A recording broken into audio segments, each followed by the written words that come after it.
అద్గది ఇది దోశ అంటే. ఇలా తిప్పి తిప్పి తిప్పి ఇలా వేస్తేనే దోశ అంటారనమాట దీన్ని. మీలో ఎంతమందికి దోశలు వేయటం వచ్చో కామెంట్ చేయండి చూద్దాం.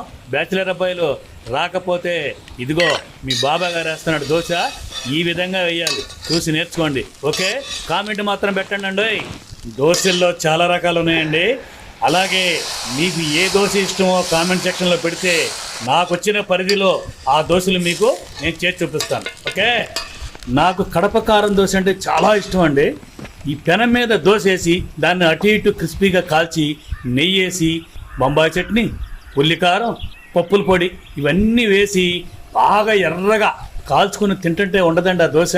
అబ్బా వద్దులేండి. ఇదండి మసాలా దోశ తినే విధానం, ఇలా తినాలన్నమాట. చూసారా?